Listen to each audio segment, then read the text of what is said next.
More US based ఈ learning platform. మీరు కూడా స్లాట్ బుక్ చేసుకోవాలంటే ఈ నెంబర్కి కాల్ చేయండి. నమస్తే రమగారు. నమస్తే జయ. రమగారు, పిల్లల్లో పెద్దవాళ్ళు కొంతమందిలో గమనిస్తూ ఉంటాం ఒక విషయం ఏంటంటే, ఏదన్నా పని చేసేటప్పుడు చిన్న చితక వేరే చిన్న చిన్న పనులు ఉంటాయి. ఈ పని ఇది అయితేనే అసలు పని మనం చేయగలుగుతాం. నా పని కాదని కూర్చుంటారండి. ఇంట్లో అలా చూస్తాం, బయట చూస్తాం, ఆఫీసుల్లో చాలా ఎక్కువ చూస్తామండి. నా డ్యూటీ ఏంటి అంతవరకే తప్ప ఒక చెయ్యేస్తే ఆ పని అయిపోతుంది కదా అనే ఆలోచనే రాదండి.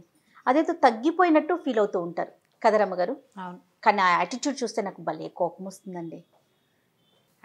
అది చేసేస్తే నువ్వు అనుకునే పని అయిపోతుంది కదా, ఆ వ్యక్తి కోసం వెయిట్ చేస్తూనే ఉంటారు తప్ప చచ్చినా చేయరు అస్సలు. ఆ పిల్లల్ని ఇప్పుడు ఏదైనా పుస్తకం తీసి పైన పెట్టా, ఈ బుక్ నేను పెట్టలా, అన్నయ్య పెట్టాడు వాడే తీయాలి.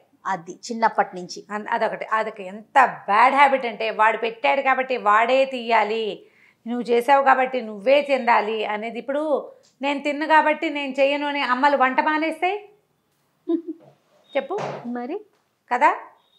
నేను తినలేదు, ఈ కంచాలు నేను తీయను అని అమ్మ టేబుల్తో నేను తొడను, ఈ బట్టలు నావి కాదు నేను ఉతకనని తల్లులు మానేస్తే కుదురుతుందా? పోనీ పెళ్ళాలు మానేస్తే కుదురుతుందా భర్తలతో? ఎంత స్తంభించిపోదు. ప్రధానమైనది ఏంటంటే సెల్ఫిష్నెస్ ఇందులో. ఇప్పుడు ఒక ఆఫీస్ అనుకో, రకరకాల పనులు ఉంటాయి. చిన్న పని కొంచెం పైన ఆ పైవాడు వచ్చి ఆఖరి వాడు చేసే పని చేయక్కర్లా. కాస్త ఒకటి రెండు డెసిగ్నేషన్లు తేడాతోటి ఉన్నవాళ్ళు మొన్నటిదాకా ఈ పనే చేసి పదోన్నతి పొందుతారు, కొంచెం ముందుకెళ్తారు. ఈ వెనకాల వాడు చేసే పని పెన్నుతో కరెక్షన్ చేయాలన్నా అది తన పని కాదు కాబట్టి తను ఉండిపోతాడు. అదేం సంతకం కాదు, నువ్వు పెట్టక్కర్లా, జస్ట్ సవిరింపు. అది చెయ్యాలని ఉండదు. ఎంత సెల్ఫిషో వాళ్ళు. సహాయ నిరాకరణ చేయటమే కాదు, సెల్ఫిష్ ఫెలోస్ చాలా మంది. ఇది బాగా చిన్నప్పుడు నేర్చుకుంటారు మీ ఇంట్లో పిల్లలు ఇలా ప్రవర్తిస్తుంటే, ఎవరింట్లో అయినా పిల్లలు నేను పెట్టలేదు కాబట్టి నేను తీను, నేను చేయలేదు కాబట్టి నేను తొడవను లాంటివి అనకూడదు. తల్లులు ఈ మాట చెప్పాలి. నిజం, ఇవాళ శనివారం నేను అన్నం తిన్ను, మీకు వంట మానేస్తానా? కార్తీక మాసం నేను నాన్ వెజ్ తిన్ను, కానీ మీ అందరి కోసం చేస్తున్నాను కదా.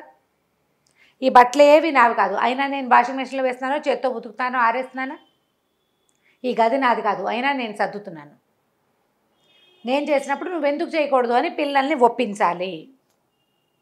ఆ గుణం పోగొట్టాలి చిన్నప్పటి నుంచి. ఇది పని మనుషులు చేసే పని, నేను చేయను.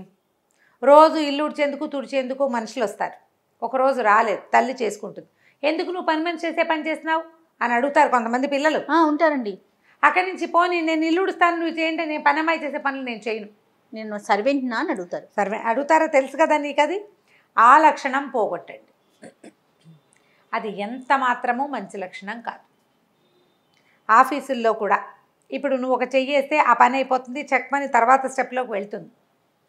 ఇలా అవతల వాడికి సాయిదా ఫాయిదాగా ఉండేవాడు, వీడికి ఇంకో సహాయం బయట దొరుకుతుంది. ఎప్పుడు కూడా చేసిన పని చేసిన చేత వృధా పోదు. ఒకవేళ దాని వెంటనే నీకు ఫలితం కనపడకపోయినా లాంగ్ రన్లో తప్పకుండా దాన్ని పనికొస్తుంది.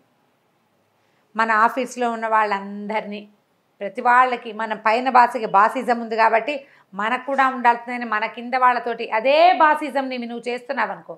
భగవానుడు చెప్పాడు భగవద్గీతలో ఒక మాట, ఎవరి యొక్క ఏ క్రియ వల్ల నీకు బాధ కలుగుతుందో ఆ క్రియని నువ్వు ఇతరులకి చెయ్యదు.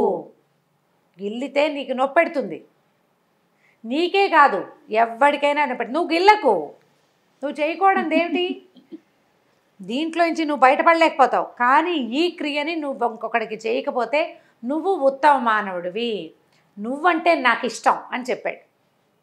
ఆ తనకి కలిగిన నొప్పిని ఇతరులకు ఇవ్వని వాడు భగవంతుడికి అత్యంత ప్రియతమమైన బంధువు. దేవుడికి ఇష్టం అలాంటి వాళ్ళని. అవమానించినా తిరిగి అవమానించని వాణ్ణి భగవంతుడు ఇష్టపడతాడు. భగవంతుడు అంటే ఎవరండి? ప్రపంచం చుట్టూ మన దగ్గర ఉన్నదంతా భగవంతుడే. మనమో దేవుడు, మన చుట్టూతా ఉన్న వాళ్ళంతా దేవుళ్ళు, అంతే. అవును, అది తెలుసుకుని ప్రవర్తించాలి. ఇప్పుడు నీ బాస్ నీ మీద బాసిజం చూపిస్తాడు, నువ్వేమిటి ఎలా అంటే నాన్న అమ్మని కేకలేస్తాడు, అమ్మ పెద్దమ్మాయిని కేకలేస్తుంది, పెద్దమ్మాయి చిన్నమ్మాయిని, చిన్నమ్మాయి తమ్ముడిని. అలా ఎవరు అలసు అయితే వాళ్ళ మీదకి వెళ్ళిపోతూ ఉంటారు. అట్లా చేస్తే ఎట్లా? ఇళ్లలో ఇవి కుదురుతాయి, 2 రోజుల పైగా అన్నీ సర్దుకుంటూ ఉంటాయి. అవును. బట్ ప్రపంచంలో ఇట్లా చేయకూడదు. ఆ ప్రవర్తనే మంచిది కాదు. ఈ పని నాది కాదు అనే ధోరణి అసలు ఉండకూడదు. ఒక చిన్న కథ ఉంది, చెప్దాం. ఈ పని నాది కాదు అని ఆలోచించద్దు ఎవరు కూడా. ఇప్పుడు మన ఇంట్లోనే పని అమ్మాయి పని చేస్తోంది, మనము తొందరగా వెళ్ళాలి. అదేదో చేస్తుంటే ఇవాళ డస్టింగ్ నేను చేస్తాను, నువ్వు కింద ఉడిచేయని అనకూడదు. అది పని అమ్మాయి పని. మనం డబ్బులు ఇస్తున్నాం కదా, మనం ఎందుకు చేయాలనే ఆలోచన మార్చుకోవాలి. ఆ ధోరణి మార్చుకోవాలి. ఒక్క విషయం చెప్తానండి, తర్వాత మీరు స్టోరీ స్టార్ట్ చేద్దరు. కానీ పై వాళ్ళు కింద వాళ్ళకి ఎలా చేస్తారంటే, ఒక విషయం ఏదో మాట్లాడాలి, ఫోన్ చేసి కిందవాడే పైవాడికి మాట్లాడాలి. కానీ ఏం చేస్తారు తెలుసండి, కాల్ మీ అని మెసేజ్ పెడతారు రమ్మగారు. కాల్ మీ అని మెసేజ్ పెట్టించి మరీ మాట్లాడుకునే బదులు ఆ ఫోన్ ఏదో నువ్వే చేయొచ్చు అంటే, నేను నీకన్నా పైన, నీకన్నా పెద్ద అనే సుపీరియారిటీ ఫీల్ తోటి అలాంటి ఫీల్స్ చాలా కనిపిస్తూ ఉంటాయండి. అవన్నీ అంతే. ఇంకా దీనికి పర్యవసానం నువ్వు అనుభవించాల్సే వస్తుంది. అది తప్పదు. అవును, అవును, అది తప్పదు కదా మరి. స్టోరీ అండి. సరే, ఒక ఊళ్ళో ఒక కాపుగారు ఉండేవాడు, చాలా ఆస్తిపరుడు, బాగుండేవాడు. అయితే ఆయన చాలా వ్యవహారాల మీద అటు ఇటు తిరుగుతూ ఉండేవాడు. ఈ తిరిగేటప్పుడు తిరగలేక ఓ పల్లకీని చేయించుకుని ఒక 6 మంది బోయిల్ని పెట్టుకున్నాడు. బోయిలు అంటే పల్లకి మోసేవాళ్ళు అనమాట. ఆ బోయిలు పొద్దునే వచ్చి సాయంకాలం దాకా ఉండేవాళ్ళు. ఆయన ఎప్పుడు ఎక్కడికి, ఆయనకి బోల్డ్ అన్ని పొలాలు ఉన్నాయి. ఆసాం కాపంటే కులం కాదు, కులం అని అనుకోదు, ఇది పాతకాలపు కథ, అందుకని ఆ పేరు చెప్పాను. కానీ దాన్ని క్యాస్ట్గా భావించబోకండి. ఆయనకి 100 కొద్ది ఎకరాల పొలాలు ఉన్నాయి. అక్కడ కొన్ని తోటలు, ఇక్కడ కొన్ని దొడ్లు, ఆ ఊరెళ్ళి ఈ ఊరెళ్ళి చేయాలి. ఆ తిప్పటికి ఆయనకి కాళ్ళు పీకొస్తుండేవి. అప్పట్లో అంతా నడకే కదా, బండి మార్గం కంటే బోయిలు పల్లకి మోసేందుకు కొంతమందిని పెట్టుకున్నాడు. 6 ఉండేవాళ్ళు. ఉండేసరికల్లా సరే రోజు పొద్దునే వచ్చేవాళ్ళు, అక్కడే ఉండేవాళ్ళు. ఆయన ఎక్కడికి వెళ్ళాలంటే అక్కడికి ఆ పల్లకి ఎక్కితే వాళ్ళు మోసపోతుండేవాళ్ళు. బాగానే ఉంది. వాళ్ళకి ఆయనకి బోల్డ్ అని గొడ్లు ఉన్నాయట, దొడ్లో చాలా ఉన్నాయి గొడ్లు.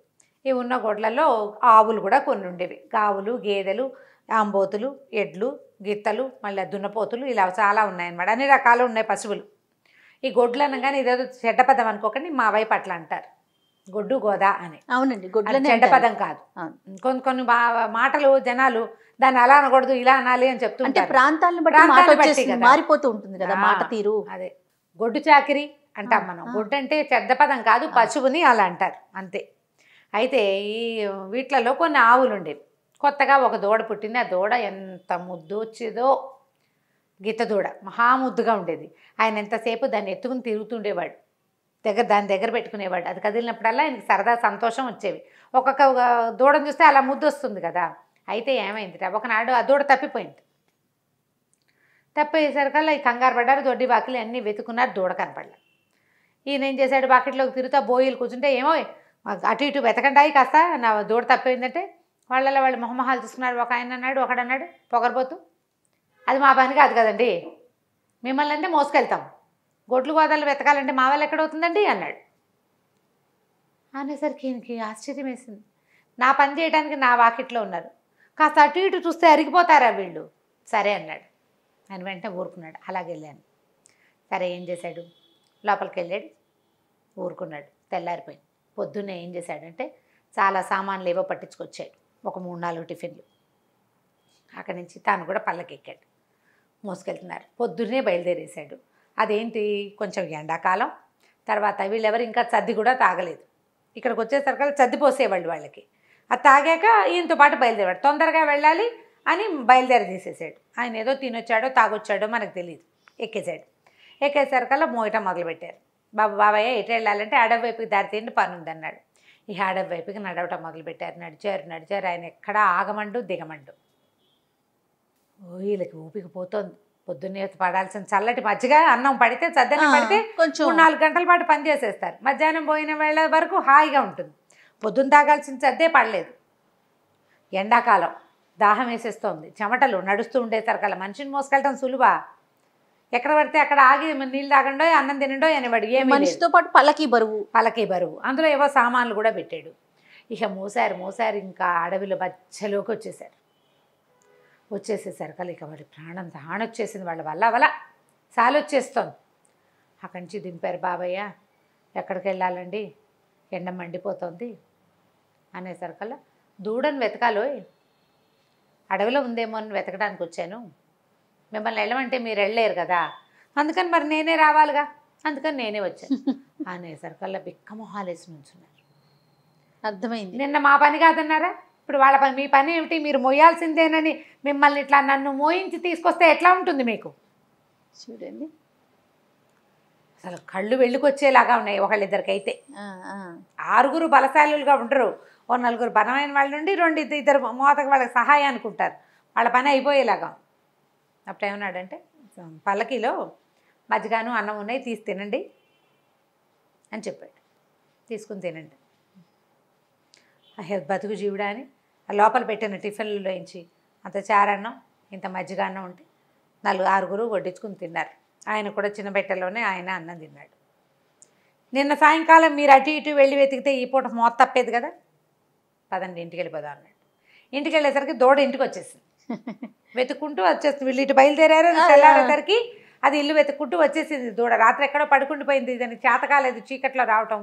వీళ్ళకి వచ్చాక ఇల్లు వెతుక్కుంటూ అది వచ్చిన దారి, తను వచ్చిన ఆ గొడ్లని తిరిగే దారి ఒక వాసన ఉంటుంది, వాసన ప్రకారం అది వచ్చేసింది. వచ్చేస్తాయి 90% వచ్చేస్తాయి జయ. ఎక్కడో రోడ్డు మీద అలా నడుచుకుంటూ అలవాటైన దారిలో నడుస్తాయి, అలాగే వచ్చేసింది. ఇంటికి వెళ్ళాక ఆ తర్వాత ఎప్పుడూ ఆ బోయిలు అలా అనలేదు. ప్రతిసారి ఎవరు మనకి బుద్ధి వచ్చేలాగా చెప్తారు? మనకి కాలం బుద్ధి వచ్చేలాగా చెప్తూ ఉంటుంది. ఖచ్చితంగా అండి చెప్తుంది. కాకపోతే మనం ఏం చేస్తామంటే దాన్ని వినం, మనం పట్టించుకో, దాన్ని వినం. ఆ చెప్పడం ఎప్పుడో ఒకసారి మన చెవులు పగలగొట్టేస్తుంది, అది బ్లాస్ట్ అయిపోతుంది, ఒకేసారి బ్లాస్ట్ అయిపోతుంది. ఆ బ్లాస్ట్ కాకుండా ఉండాలంటే మొదట సమాజంతో నడవండి, లేదా మీ బుద్ధి ఏం చెప్తోందో, కాలం ఏం చెప్తోందో వినండి. ఇవి విన్న వాళ్ళకి చివరిలో ఇబ్బందులు ఉండవు, వినకుండా మొండికెత్తిన వాళ్ళకి ఈ సమస్యలు వస్తాయి. ఖచ్చితంగా పిల్లలకి చెప్పాల్సిన అతి ముఖ్యమైన విషయం రమ్మగారు, ఇది మాత్రం చాలా పేరెంటింగ్ టిప్పే, చాలా ఇంపార్టెంట్. అవును, ఇది నా పని కాదు, ఇది నాది కాదు, మా పని కాదు కాబట్టి మేము చెయ్యము. అందుకని మీరు అన్నట్లుగా పై స్థాయి వాళ్ళు కింద స్థాయికి రావక్కర్లేదు, మరి అంత కిందకి వచ్చి పని చేయలేకపోతారు. అదే కొంచెం 2 మెట్లు 3 మెట్లు దిగడానికి కూడా బాధపడితే ఎట్లా? అంతే కదండి కదా. చిన్న విషయాలకు కూడా చిన్న గంటల సేపు టైం అయినా వేస్ట్ చేస్తారు, కానీ కథలు స్థాయి మాత్రం తగ్గించుకోరు రమ్మగారు. దానివల్ల మీ స్థాయి తగ్గదు, మీ మీద గౌరవం పెరుగుతుంది సమాజానికి, అది అర్థం చేసుకోవాలి. అంతే కదా, అంతే. సూపర్ రమ్మగారు, ఎక్సలెంట్. నమస్తే. నమస్తే జయ.